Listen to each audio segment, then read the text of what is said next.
नमस्कार प्यारे बच्चों, कैसे हैं आप। आशा है स्वस्थ होंगे और हर घर पाठशाला लिंक के माध्यम से खूब अध्ययन भी कर रहे होंगे। प्यारे बच्चों, हम पढ़ रहे हैं आपकी पाठ्य पुस्तक हमारे अतीत इतिहास की पुस्तक है। उसमें पाठ नंबर 5 हम शुरू करने वाले हैं, जिसका नाम है जब जनता बगावत करती है 1857 और उसके बाद। प्यारे बच्चों, आपको पता है कि भारत की स्वतंत्रता संग्राम का जो पहला आंदोलन हुआ था वो 1857 में हुआ था। जो 1857 का विद्रोह था उसको हम भारत की स्वतंत्रता संग्राम का पहला संघर्ष मानते हैं। तो ये संघर्ष हमें क्यों करना पड़ा? क्योंकि हमने पिछले पाठों में पढ़ा कि जब अंग्रेज़ों ने धीरे धीरे भारत में अपनी जड़ें जमाना शुरू कर दी तो उन्होंने किस तरह से नवाबों के जीवन को प्रभावित किया, राजाओं के जीवन को प्रभावित किया, सिपाहियों के जीवन को प्रभावित किया, किसानों के जीवन को प्रभावित किया और ग्रामीण क्षेत्र में शासन चलाते हुए उन्होंने किस तरह आम आदमी को तंग किया। और जब ये तंगी बढ़ती गई, इस तरह का शोषण बढ़ता गया, तो अंत में क्या होना था? लोगों में एक आक्रोश और विद्रोह की भावना जन्म लेनी थी। तो बच्चों, आपकी पाठ्य पुस्तक में लिखा गया है, पिछले अध्यायों में आपने पढ़ा जो नीतियां बनाई अंग्रेज़ों ने, उनका जनता पर क्या प्रभाव पड़ा। इन नीतियों से राजाओं, रानियों, किसानों, जमींदारों, आदिवासियों, सिपाहियों और इन सब पर तरह तरह के असर पड़े। जो नीतियां और कार्रवाइयां जनता के हित में नहीं होती और जो उनकी भावनाओं को ठेस पहुंचाती हैं, उनका लोग विद्रोह करते हैं, विरोध करते हैं। तो बच्चों, अब हम जानेंगे कि नवाबों, जो राजा लोग थे, जो शासक थे, उनके ऊपर क्या प्रभाव पड़ा। बच्चों, अंग्रेजी शासन में नवाबों की सत्ता छिन गई। जितने भी राजा थे, नवाब थे, इनकी सत्ताएं छीनने लग गईं। इसके एग्जाम्पल्स यहाँ पे दिए गए हैं। हमने पहले भी पढ़ा था कि किस तरह से अंग्रेज़ राजाओं की कार्यप्रणाली में हस्तक्षेप करते थे और अपनी नीतियाँ उनके ऊपर थोपते थे।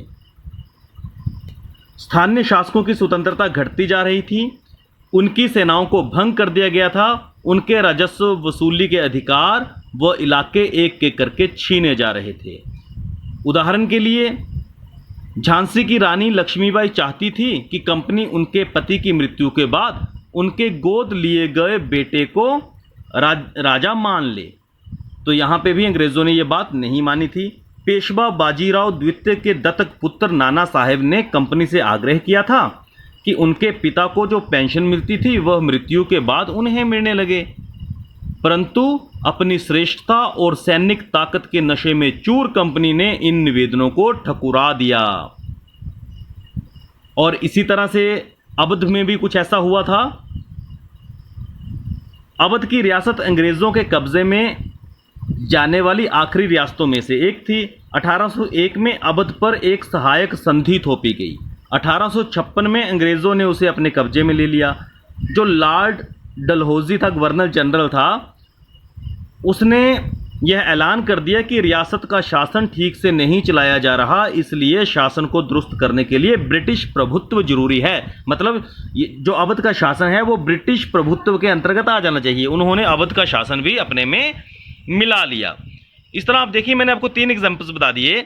रानी लक्ष्मीबाई की बात भी नहीं मानी, उन्हें पुत्र गोद नहीं लेने दिया गया। पेशवा बाजीराव की बात नहीं मानी गई, उनके जो फाइनेंशियल बेनिफिट्स थे, जो उनको वित्तीय लाभ मिलते थे, वो भी अंग्रेज़ों ने अपने सत्ता और ताकत के नशे में चूर होकर वो बातें भी नहीं मानी। उसके बाद अवध की रियासत को भी ज़बरदस्ती गवर्नर जनरल डलहौजी ने अंग्रेज़ों के शासन में मिला लिया। कंपनी ने मुगलों के शासन को ख़त्म करने की भी पूरी योजना बना ली थी।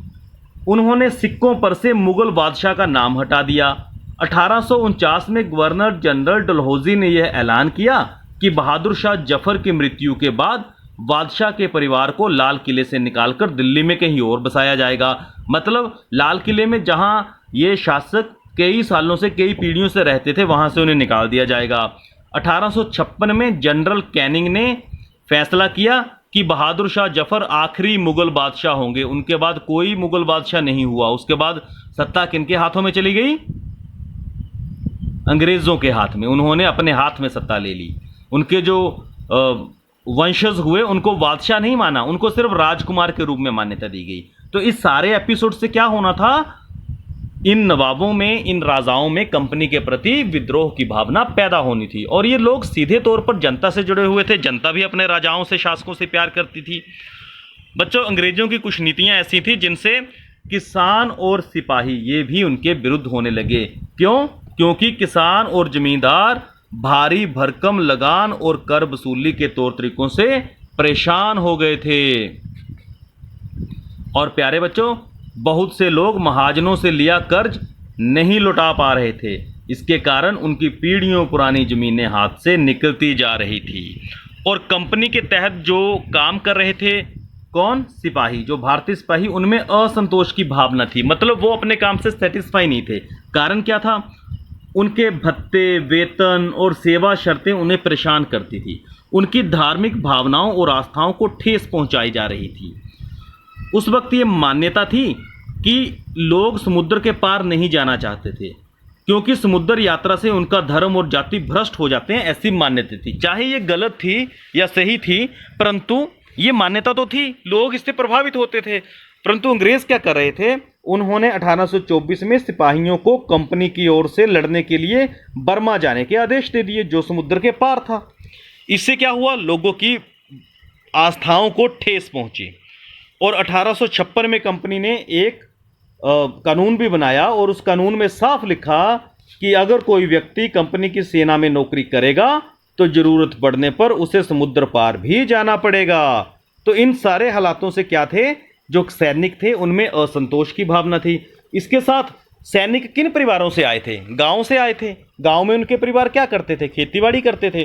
तो बेसिकली वो क्या थे? किसान थे। तो सिपाही गांव की हालात से भी परेशान थे।